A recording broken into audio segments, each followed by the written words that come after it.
Down in the city streets, we see a man making a mad dash to escape something, but just when he starts to think he may be safe, shadowy figures begin to emerge from the smoke. And while he doesn't know how they knew it was him, he knows he is about to get jumped for sure. They throw smoke grenades on the ground, and from that smoke, men in all black emerge to attack him. However, this guy is no pushover as he single-handedly takes down an entire squad of armed soldiers with nothing but his bare hands. The men in black begin to launch sharp needles at him, but he dodges them while doing backflips and pulls out a knife so he can start counterattacking. He then proceeds to stab the next few ninjas that attack him before continuing his attempt to escape. It looks like we've got ourselves a really good main character, but things start taking a downward spiral as he gets stabbed in the neck by a knife. He got stabbed some more, but I'm sure he'll be fine.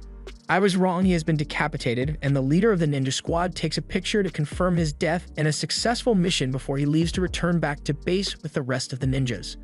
Elsewhere on a farm, this man is living the simple life of a farmer, and you can tell he enjoys every bit of it. After loading his truck with corn, he drives off to return to his house, and by evening he's spending some time fixing up his motorcycle. He then notices someone approaching him, so he turns around with his soot-covered face and finds his little boy trying to scare him. The boy jumps into his father's arms after he was found out, and his wife soon comes out to join them. And I hate to be that guy, but if that's his wife, this guy's life is way too good for nothing bad to happen. Once they've had dinner and their son has gone to bed, the man is cleaning up the dishes while his wife watches the news and sees a report of the incident of a man being murdered in a back alley. The corpse seemed to have several stab wounds and was decapitated, so the people speculate that it may have been the doing of a criminal organization. This gets the attention of the two as his wife wonders if this was done by the people she thinks. Their son comes back into the room, but this is a serious discussion, so they don't want their son hearing about this. The man goes to put the boy back to bed, and while walking back to the living room, he checks the security cameras he has set up all throughout the farm to make sure they are still safe here, and nothing shows up, so he calms down a little. He gets back to his wife and asks her what's wrong, so she explains that she is worried about the way that guy in the news was killed. And not just that either, as even after doing extensive research on him, there was no information found about what that dude does in his personal life, which could just mean he's an otaku. But Mary believes otherwise. The man tries to calm her by saying no one would ever find them here, so there's no reason to be so worried, yet she is still concerned that the Reaper might locate them. The man assures her that this wasn't the work of the Reaper because the Reaper always worked alone, but this was clearly a coordinated jumping, so there really is nothing to be worried about. They go on with their family life as normal, having fun and bonding together, but once everyone is asleep, the man makes sure to keep vigilant and patrol the grounds to make sure his family stays safe. The murders continue happening in the city, and local authorities are stumped because they know it has the same characteristics as the past 3 similar occurrences, but there are still no clues or connections between the different victims that they know of. That night, when everyone has gone to bed, there is an ominous red color outside, and the man gets up because he feels like something is wrong. He tells Mary to stay in bed for now while he goes to deal with it, so he heads downstairs into the living room and looks out the window. With a second glance, we see those ninjas standing there just staring him down, but now that he has been noticed, they smash through the window and throw their spikes at him. The man dodges them and gets himself ready to take down the intruder as they come at him with swords. The fast-paced action continues as the man slashes away at the ninjas and kills them mercilessly. But then he hears the voice of his son screaming upstairs, so he gets distracted and nearly has his head taken off. He manages to break away and tries to run upstairs to get to his son. But with his back turned, he gets stabbed through the throat by some of those needles and falls to the floor. He is still trying to drag his body up the stairs, but the poison is starting to get to him, so he is much slower in his reactions than earlier. He staggers over to the bedroom to get to his family, but what he finds there is truly horrifying. While his wife did put up a great fight in taking out a bunch of ninjas, she was ultimately overwhelmed and has been slain by the ninjas. And this one must have been personal because the ninja team leader is smiling like he is really proud of himself as he stabs her neck once more to really let it set in that she's dead. The man is overcome with grief, so even after he gets stabbed in the back with tears in his eyes, he continues trying to make it to his wife and son, but he soon falls over dead from his injuries. One of the ninjas looks out the window and realizes the cops have already shown up at the crime scene, which was pretty quick considering this is a farm in the middle of nowhere. The leader checks the man's pulse to make sure he is dead, and satisfied with his results, he tells his team to pack the bodies of the dead ninja and leave before the cops enter and discover the dead bodies of the man and his family. The man's body gets taken to a morgue, and while lying there awaiting an autopsy, he suddenly opens his eyes and crawls off the table. Then the memory of his wife and son being killed comes back to him as he is sprawled out on the floor. He can't take it, so he ends up vomiting and passing out again, But the next time he wakes up, he finds himself in a hospital bed after the morgue workers must have realized he is still alive. The nurses that were watching over him are shocked that he has woken up, so they immediately rush to go call a doctor over as he goes unconscious again. Later, Logan has regained consciousness once more and is being asked if he remembers anything that happened before he got here. He miraculously came back to life after the coroner had pronounced him dead, but what he really wants to know is if his wife and son managed to come back to life as well, but unfortunately, they weren't as lucky as him. Outside in the hospital corridor, a detective is on his way to meet Logan to ask him some questions. It had been over 24 hours since Logan was pronounced dead that he woke up, so his partner is questioning whether he is even still human at this point. The detective doesn't want to think about all that, so he just enters the room to have his interrogation. He introduces himself to Logan as Mike Morris from the FBI, while his partner introduces herself as Emma Samanda. They ask him for his help in the investigation related to the recent string of murders, of which he was the latest victim. He understands this must be a very difficult time for him, but any information he can give, like the people who did this or their motive behind doing so, would go a long way towards solving the case once and for all. Logan doesn't say anything, but he clenches his fist tightly, so he clearly knows something that is making him angry. So since he isn't ready to talk yet, Mike leaves him with his business card in case he ever wants to share anything later. He then leaves with Emma, but as they walk down the halls, he tells her that he believes Logan knows exactly who did this to him. It's just a hunch, but if he is right, then they had better take turns watching his room tonight, so Emma reluctantly agreed, although she isn't happy about the overtime sting operation she now has to do. Late into the night, Emma reports to Mike that Logan has been up on the roof, just sitting there for a while now. She won't make any moves unless Mike asks her to, but she finds his behavior strange. He is looking over the edge of the roof while thinking about what has happened to his beloved family. They killed his wife and they killed his son. He may not have had a dog to be killed, but rage is building up in him like never before, so he pulls out a spike from his wrist and stabs himself in the shoulder with it. He begins to shake violently, but then dodges out of the way of an incoming rain of spikes from the ninjas as he was expecting them to eventually come to finish the job. They charge at him just like last time, but despite being hospitalized, his movements are much sharper than they were when he was first attacked, so he's able to quickly dispatch all the ninjas that have come after him. Even pulling out some ninjutsu to turn into a cloud of black smoke and beheading 8 ninjas at once. Emma can't believe what she has just witnessed, so she does the smart thing and tries to leave. However, Logan was already on to her, spying on him, so as she is leaving, she gets backhanded into a concussion. He then steps over her body and towards the remaining ninja army that are here to claim his life. He takes calm, cool, and collected steps while he casually slicing up the ninjas who are now attacking him in single file for some reason. After he has killed a bunch of them, he throws the sword into the elevator button and picks up a staff one of the ninjas was using before using it to ram the remaining ninjas into the elevator with him. His vision is blurry, but that isn't stopping him from massacring these ninjas while they are trapped with him in the elevator. By the time the elevator door opens on the bottom floor, Logan is standing on a pile of corpses, and you know this ninja is regretting his career path right now. We don't see what he does to them. But by the time Mike had come in to find out why Emma wasn't answering her phone, he saw the pile of dead bodies, while Logan is elsewhere finishing off the last one. The only person left is the ninja leader who personally killed his wife and son. So Logan is even angrier than he was before as he charges in and the two clash swords. The leader then uses a wire to catch Logan and throw him around, but he breaks free to continue the clash. It was looking like the two were evenly matched in skill, but then Logan used his smoke ability again and managed to stab the leader through the abdomen once. And from there, it was all downhill for the ninja leader as he gets stabbed repeatedly and tossed on the floor to be finished off.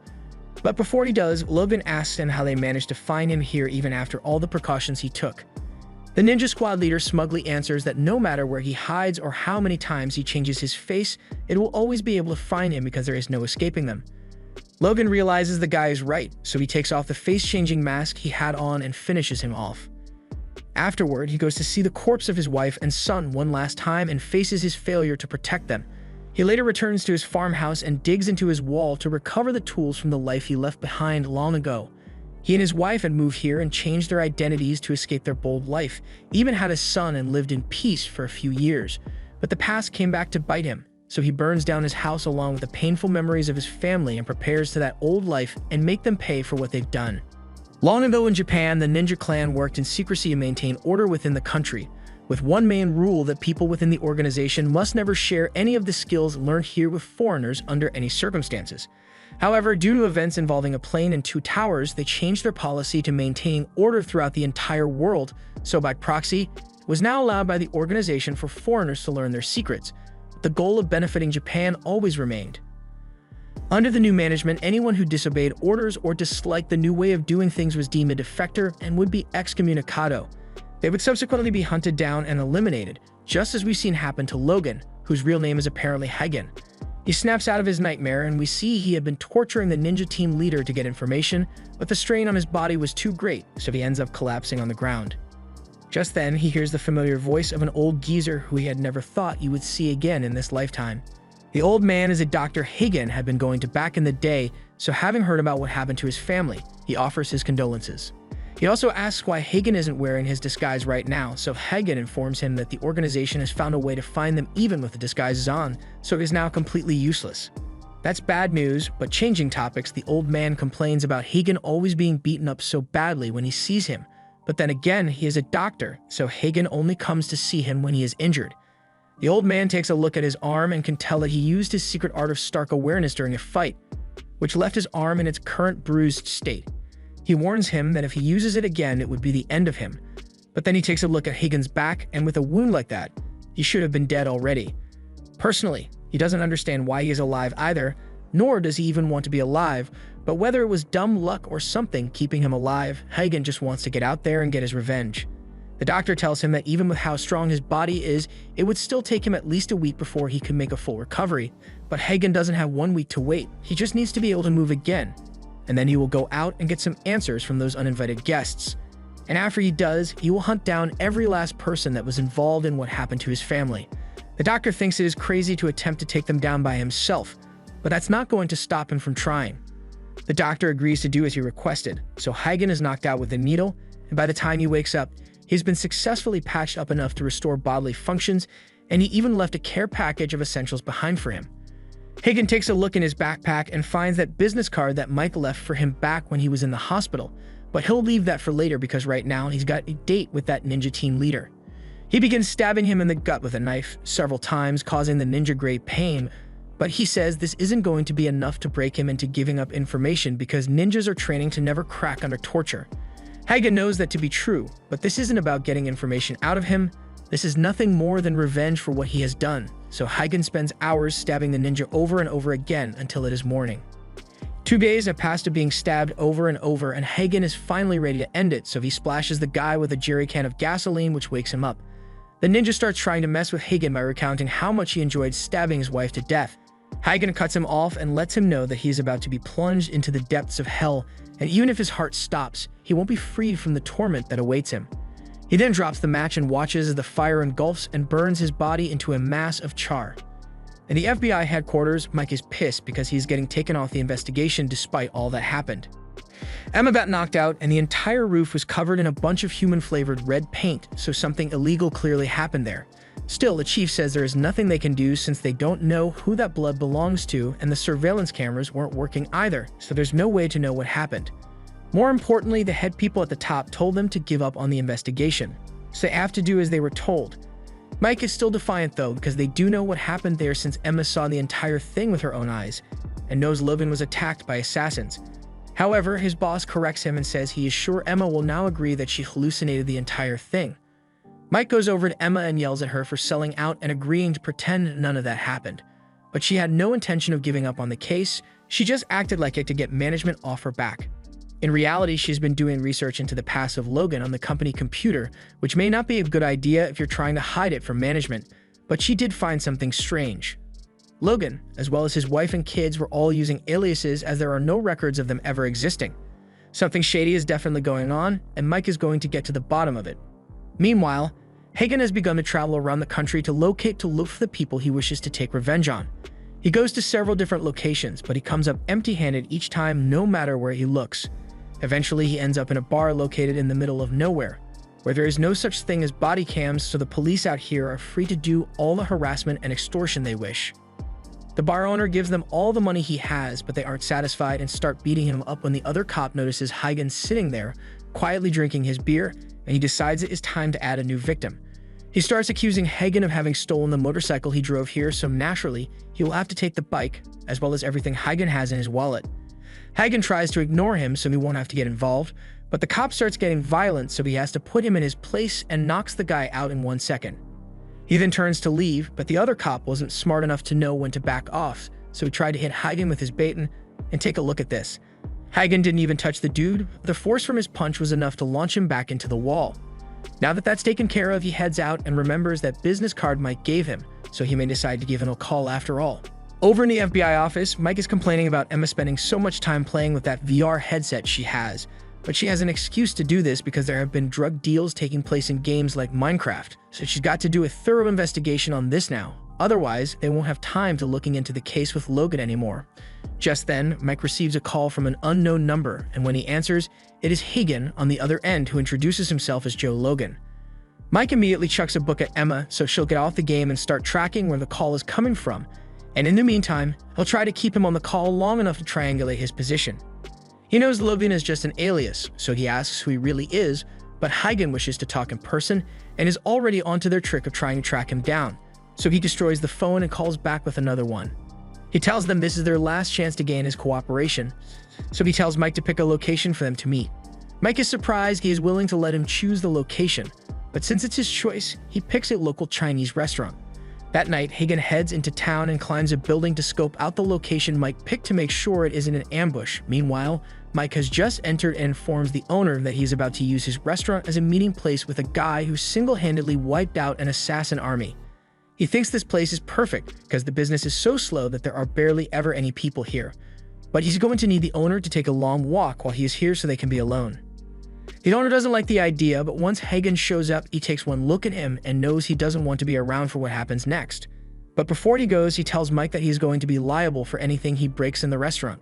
Mike wants to see Hagen's face to make sure he's the same guy, but he isn't willing to go that far, so he is about to leave. Mike calls him back and tells him to grab a seat so they can talk. He's taking a big risk coming here so they can talk, but he isn't really interested in talking right now. He just wants to get some information on who the people who killed his wife and son were. However, Mike was never going to negotiate with Logan in the first place as he gets up and points his gun at him. Logan is still calmly waiting in his seat because he knows that the gun isn't going to do any damage to him, but Mike still believes he has the high ground and orders Logan to get on the ground. Just then, the door opens and a delivery guy walks in to grab an order, so Mike is forced to put the gun away for now, yet Logan is still sitting there patiently waiting for Mike to finish so they can keep talking.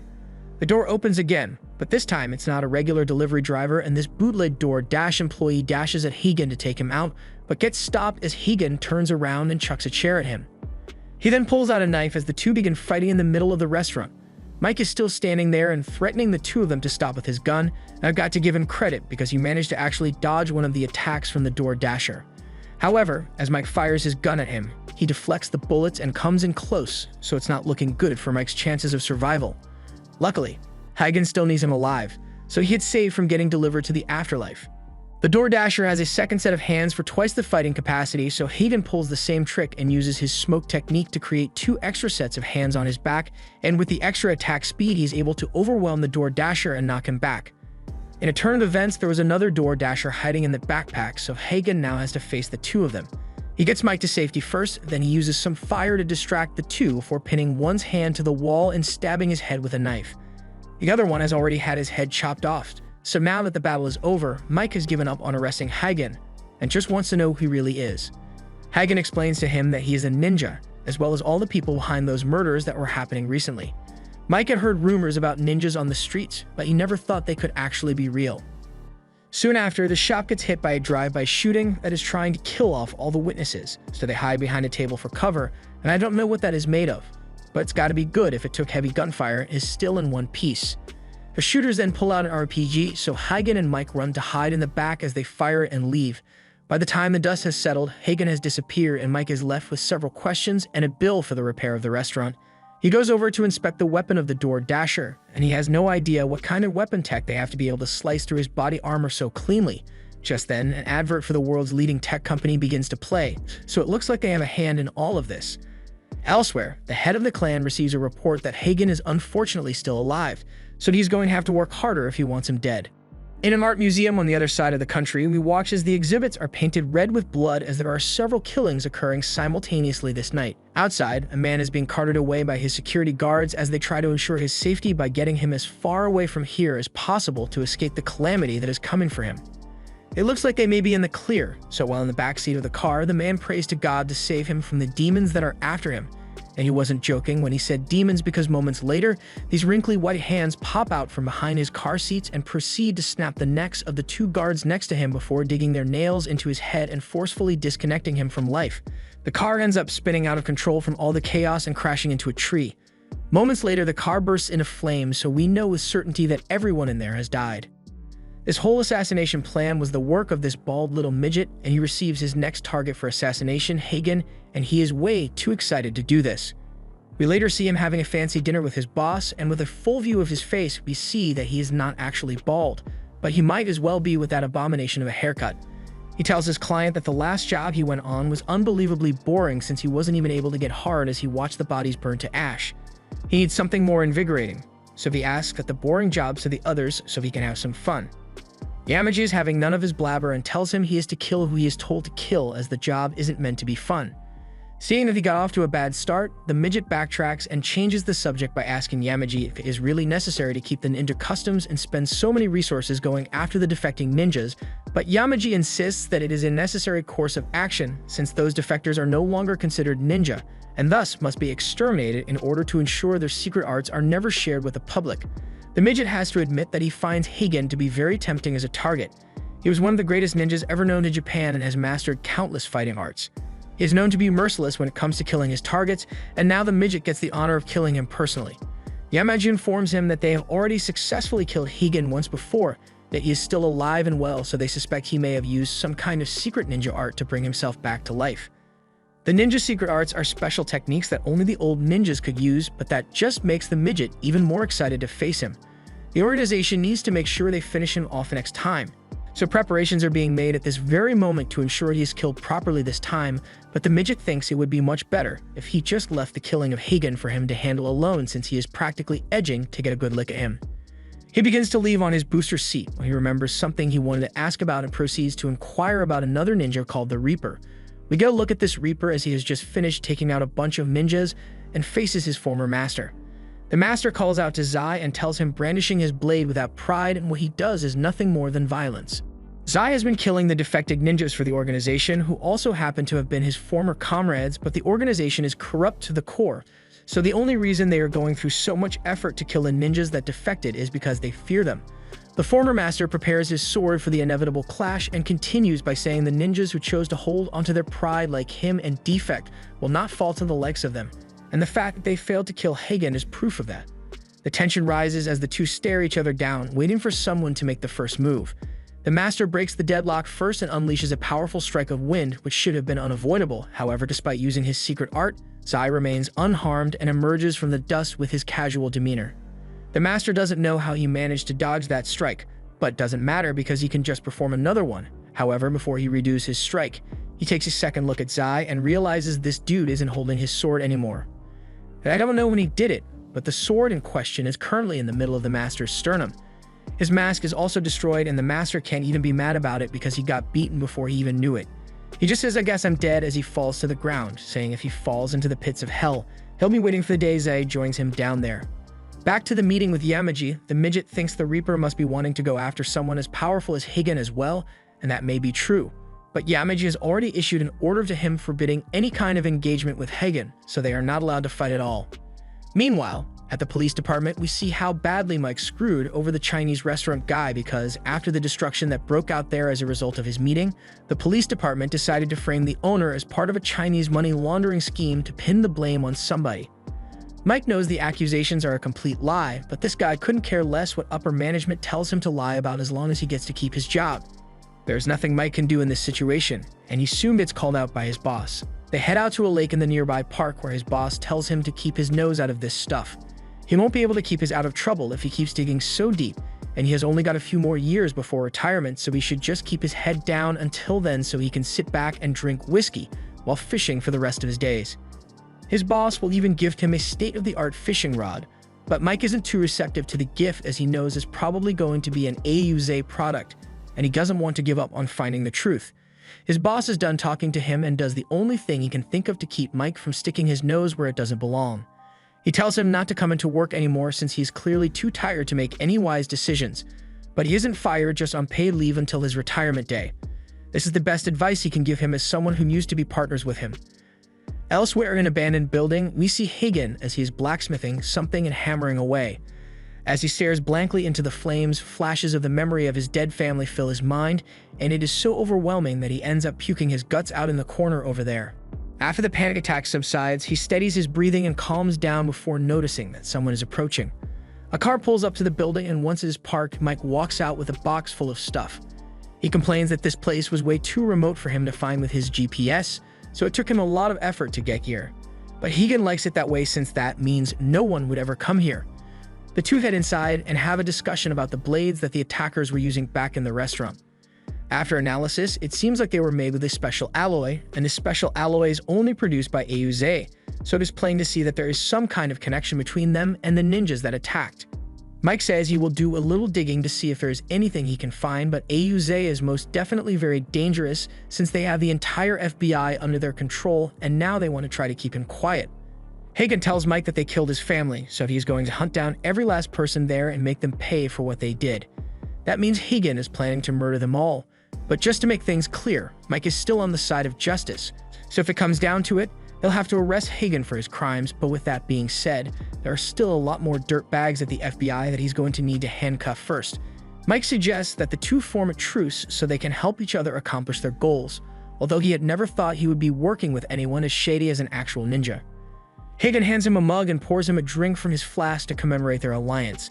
But as Mike takes a sip, he realizes what he just drank isn't alcohol, so it might have been poison, but Hagen reassures him that it was just an energy drink. Moving on, Mike brings up the fact that he has got a lead on AUZA, which gets Hagen's attention. He also says he has someone on their way here who knows a thing or two about them. The door creaks open, so he thinks it must be them, but in reality, it's the duck they are going to be eating soon. That night, Emma finally arrives, but Mike is upset at her for being so late when she was meant to meet up with them at noon. She defends herself by saying she had no choice since she had to wait for a chance to leave work, and then she had to go pick up this baby so she would get all the way out here. Mike doesn't see what's so special about her car, but Emma takes great offense to him not appreciating the greatness of her baby, so she points out that the car Mike brought is an actual piece of junk.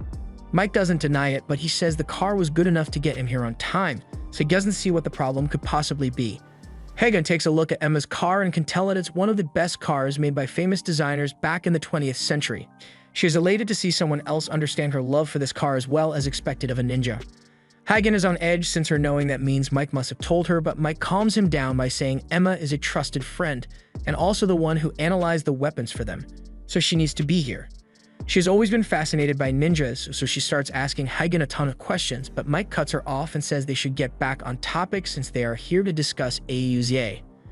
She tells them to get into the car because she has something she wants to show them, so they both squeeze themselves into the back seats. However, there is very little space in there. Emma tells them to bear with it for a second while she shows them why she cares so much about this car, and it is because she has basically turned it into a moving computer, and from this car she is able to access all information from around the world. But the real question is, can it run Cyberpunk 2077? Anyway, Emma has researched the company and has been able to find out that AUZA is involved in the development of military weapons, telecommunications, and entertainment.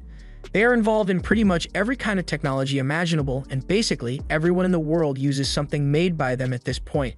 But, as with any multinational trillion-dollar company, there are dark rumors surrounding the company. So far, every single opposing company leader or journalist that did anything that would put AUZA in a bad spot has died in a mysterious accident. In more recent news, this man, who is the leader of a conservative party in his country, refused to allow any foreign companies to do business there. But his ruling was recently revoked after he died in a car accident. And the guy who replaced, who definitely isn't an AUZA spy by the way, is currently advocating for the improvement of the domestic technology in partnership with AUZA. All these convenient deaths seem suspicious, and Emma believes this is the work of the ninjas. Mike is worried about what they might be getting into if they are up against a giant company and a ninja army. Meanwhile, over in an AUZA research facility, they have just begun tests for a new generator that they have been developing, and their other wireless power systems are on their way to being perfected. So AUZA is on its way to becoming commonplace in the world, with the ultimate goal holding a complete monopoly on all tech industries. The company president heads back to his office after meeting with the researchers, and Yagami is there to meet with him. He's happy to have a chat, but Yagami is here to settle a grievance he has with him. The drive-by that was targeted at Hagen was done by AUZA agents because he wanted to test out his new weapons, but Yamaji doesn't like him interfering in his business even if they are meant to be business partners. Hagen and the others take a look at the figurative center of AUZA and try to figure out how the ninjas fit into all of this. The headquarters is located in AUZA City, where they test out all their experimental inventions. They continue looking through the information when all of a sudden Hagen pushes Mike out of the way as a sword is stabbed through the roof of the car. Emma begins driving to try to shake off their attacker, but he is still jamming the sword into the roof. Mike tries shooting at him, but it isn't doing much to stop the attacks, so Hagen takes it upon himself to stab the guy. They think they are safe now, but out of nowhere, a truck collides with them and they are sent barreling off to the side of the road. Hagen is the first to wake up and the other two are unconscious from the collision, but the battle isn't over as the attacker is standing in front of them and starts firing dozens of spikes at him. Hagen pulls Mike to safety and leaps out of the car to face the mask-wearing attacker, so the two begin to clash while dashing across the city streets. They end up on the roof of a building and the attacker whips out some tentacles robotics that it had equipped, which once locked on, all strike at Hagen until he gets struck in the back midair. He uses his ninjutsu to form extra arms in his back against and grabs the tentacles before using them to toss the attacker around. But he had even more tricks packed into his suit as he launches 2 missiles at Hagen. However, Hagen managed to dodge them all mid-air and uses the opening to stab the assailant through the head and drag his body to the edge of the roof before pulling off the camera on him. The midget was watching the whole thing and Hagen makes it clear that he is coming for him next. The midget is finishing up his meal and Hagen is about to leave as Mike and Emma are taken away by paramedics. But he suddenly gets a call on a throwaway phone, and it's a voice he seems to recognize. The voice tells him that he has gone through the liberty of encrypting this call so he doesn't need to worry about getting traced by it. Hagen starts by asking who this voice really is, but he won't be getting an answer so easily. First, the voice reveals that he knows Hagen is heading for Oza City, but they have a really tough multi-layered security system, so it will be impossible for him to make it in there all by himself. So for that reason, the voice wants to offer his assistance in Hagen's infiltration. Hagen isn't dumb enough to trust a voice he has only met over the phone with his life, but the voice reveals that he is also in a similar situation to Hagen's as an exiled ninja, therefore it is in his best interest to cooperate. He says he will send a location where he wishes to meet up with Hagen later, so he will leave the decision of whether or not to be trusted up to him. Mike wakes up in a hospital room after the car crash and opens a note he received from his daughter a while ago. Some years back, he was on a sting operation with another guy when his wife started calling him nonstop. Now, he could have just answered, but he thought his job was more important, so tells his partner to just stay focused on the investigation, even though the eyewitness report isn't guaranteed to be true. The day ended without him finding anything, and once he returned to the office, he finally decided it was worth it to pick up his wife's call. However, what he heard next changed his life forever. His daughter was killed in a car accident by some random guy who the reports say was asleep at the wheel. His wife is devastated, and equally as upset at him for not answering his phone when something as serious as this was happening. That day, he lost both his daughter and his wife, and now the only thing he has left to comfort him is the drawing his daughter made for him while she was still alive. While he is deep in thought, Hagen interrupts him as he appears around the corner. Mike is never going to get used to how ninjas appear out of nowhere, but he has something important to share. They call in Emma as Hagen mentions the guy who said he could offer some help regarding the Oza mission. Mike isn't so convinced that this guy is actually another ninja like Hagen, but he did know information that was only passed down to the ninjas of the old organization, and nobody has spoken of it since they came to this country. Emma's research also shows that the guy knows what he's talking about when it comes to Oza's security system because it is no joke. You would have to be a literal ghost to get past it without being detected at all. But if this does turn out to be a trap after all, he's just going to have to kill them all. Mike doesn't like the fact that Hagen just casually admitted to wanting to commit homicide, but he'll leave that alone for now. What's important is to discuss how they are going to make their way into Oza City. Considering the last time Mike spoke to his boss, Oza most definitely have an eye on him, so Emma thinks it might be best to call it quits right now. She may have been right when she said the best way to get to Oza's secrets would be to make it into their HQ, but she never said it was possible to do. Mike begs her to reconsider, but she's the tech girl, not a magician, so there's nothing she can do. However, that doesn't mean they are out of options entirely, since she has found another lead in the form of a community of dark web users who have been keeping tabs on Oza's actions. From what they've seen, they believe Oza is planning to take over the world by building weapons of mass destruction. Mike initially takes it to be nothing more than a bunch of conspiracy theories, but then again, it's better to be safe than sorry.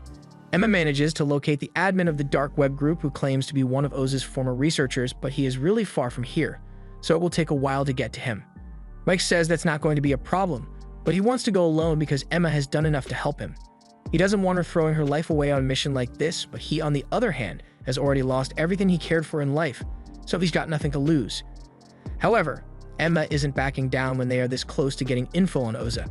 And if she's lucky, she might even be able to steal some of their cutting-edge data and sell it for millions on the black market. Since she isn't giving up, they all agree to stick together, and Hagen gets up to leave until the others are ready to head out. However, before he goes, Mike asks him if he ever told his wife that he was a ninja. Hagen replies that his wife knew all about it since she was also one. The two of them just broke the ninja code of staying emotionally distant from other ninjas. That puts Mike's life into perspectives, since even a ninja like Hagen chose family over work. The head of Oza has called a meeting to discuss how to take down Hagen, since he seems to be quite the formidable fighter. The little midget makes fun of him for glazing Hagen so much, but he doesn't mind glazing as much as necessary so long as he gets the data he so desperately wants. In fact, if warranted, he would be willing to have his assistant give him Gluck Gluck 9000 if it would provide decent data. And she is also willing to do anything her boss asks her to do. Jokes aside, Oza's director asks what the plan is, since Hagen is most definitely going to show up here next, but he is told to rest assured since Oza City is 100% impenetrable. He doesn't like it when people use the word 100% secure because that's just begging for someone to break through. However, before he goes on, he asks Big D if he is listening to the meeting. Big D is definitely listening, but he has got more pressing matters to attend to, like making sure his fade stays as fresh as possible. And if Hagen so much as dents the afro, he'll personally ensure that he dies. The midget tries to make a joke about Big D's big banana, but Yamaji has grown tired of listening to his idle chatter and uses what I can only describe as a forced choke to keep him silent. He states that everyone is aware of how dangerous Hagen is by this point, so the plan remains the same. They have to learn how his technique works in order to defeat him, and they can just leave Mike alone for now since he isn't much of a threat to them yet. They shouldn't make things more complicated than they need to be. The head of Oza doesn't like being ordered around, but at the same time, he agrees with everything Yamaji just said, so the meeting is adjourned. On the ride back, he asks his assistant Dilly how far she thinks Hagen will be able to make it into the city before he gets killed. It's not that he is feeling threatened by Hagen, but he is rather excited to get to see a ninja go all out. He hopes to get some really useful data from this. Meanwhile, the Reaper tells Yamaji that he would be happy to go after Hagen right now if he orders it. However, Yamaji tells him to sit tight because he plans to send the others in first so they can force Hagen to reveal his technique. Their deaths will be inconsequential to the organization, and it is only a matter of time before they achieve their true goals. And as he speaks, his operatives have broken into a building where they took out all the guards and stole some top-secret government documents. And after they had completed their mission, they simply faded into the night. We now see a flashback to the night Hagen was acknowledged by the ninja organization and was given a name of his ninja name. This is proof of the three's skill and power as ninja, so they should take great pride in them. From that moment on, they were called Hagen, Zai, and Mari, but that was not all they were going to receive as part of their ceremony. They would also be given special techniques which they were not permitted to share with anyone, even among themselves. After the ceremony was completed, they all sat down for the evening. Mary seemed to be really happy to have a name, but Zai finds it hard to get used to. Having a name means they are no longer expendable ninjas who cease to exist once they are killed. Now they will always be able to remember each other and the bond they have formed. To commemorate the occasion, the three share a drink together and laugh as Hagen accidentally chokes on his. Some time passes and they are sent on a mission where more random security guards have just been killed so they can infiltrate the house of an important person. The man fires a gun at them, but we all know guns are basically useless against them, so he ends up getting stabbed through the head as they enter the bedroom. Mary at the time notices something over in the closet, so she goes to check and finds the man's wife and child hiding. Now, normal protocol is to murder any witnesses on sight, but Mary was having second thoughts about killing the child, and that single moment of hesitation was enough for the woman to unload a full clip into her body. That forced Mary's hand to stab her in the neck, but she was already severely wounded, and is about to go down as the first ninja to be taken down by gun no jutsu. Hagen came to check up on her, just as more security guards began to unload more rounds in their direction, so he threw a smoke grenade and jumped out the window while carrying her. He emerges later with Mary, who is unconscious from being underwater for so long, so he gives her CPR until she regains consciousness. Afterwards, they took shelter in a nearby cave where Mary tells him to leave her behind for the sake of the mission. He refuses to do so, so she is prepared to end her life right here due to the shame of failing her mission and getting it with a gun. Fortunately, Higan noticed soon enough to allow himself to catch the blade inches away from her neck. She reminds him of the ninja code to not get emotionally attached even to allies, but Higan already decided to break that code the day he met her. The two then share a kiss together. Hours later, Zai finds them bundled up in a corner of the cave. And that was the moment their problems with the organization started. Back to the present, Mike is trying to get a hold of Higan as he's on his way to meet the source they found on the dark web. However, he gets a phone call from his boss at the same time. He isn't happy with what Mike has been up to recently, but he is free to do what he wants since he isn't assigned any cases right now. However, the case is different with Emma since she still has to report to her direct boss. This means she can't accompany him anymore, which is fine since Mike didn't want to drag her into this in the first place. But before they go their separate ways, she asks if he happens to be hungry by any chance. Meanwhile, Higan is contacted by the mysterious exiled ninja who is glad he made the decision to accept his help. First, he wants Higan to understand exactly how Oza's security system works. It functions entirely on their independently developed technology and checks in advance if vehicles approaching have permission to enter. If any uninvited guests are detected via the scan, then the drones will immediately open fire. Additionally, the airspace above the city is entirely covered in an electromagnetic barrier that only allows rain to pass through. Therefore, entering from above ground will be impossible. For that reason, Higan will be entering through the underground facility that they use to manage all the sensors they have built throughout the city. There are security cameras as well as laser traps and armed mercenaries that patrol the sections, so to ensure the plan goes smoothly, he must avoid any and all combat no matter what. If he manages to make it past them, he will reach the barrier around the city, at which point the voice will work his magic and turn it off for 5 seconds so he will be able to get in. Over at a diner, Emma and Mike grab a bite to eat, and Emma lets Mike know that while he may not be the best mentor, she has to admit that he has taught her a lot, so while they may be working apart for now, she wants him to make sure he stays in good health. Meanwhile, Higan has arrived at the edge of Oza City and is informed that the voice guy has managed to hack into all the internal security cameras, so they should have about 8 minutes before they get noticed. Higan makes his move and begins running through the underground facility while dodging all the hired mercenaries as instructed. He comes across the laser security system and begins performing highly accurate gymnastics to evade detection. However, a bead of sweat flies off his face and triggers the laser anyway, so the whole plan is effectively ruined. They are now aware of his presence and begin sending out soldiers to intercept him. Higan deals with them quickly and continues running as he comes up to the barrier, but just as the barrier is brought down, Zai shows up in front of him and the two stare each other down. This was the end of episode 4. Thanks for watching. Subscribe to not miss the next part.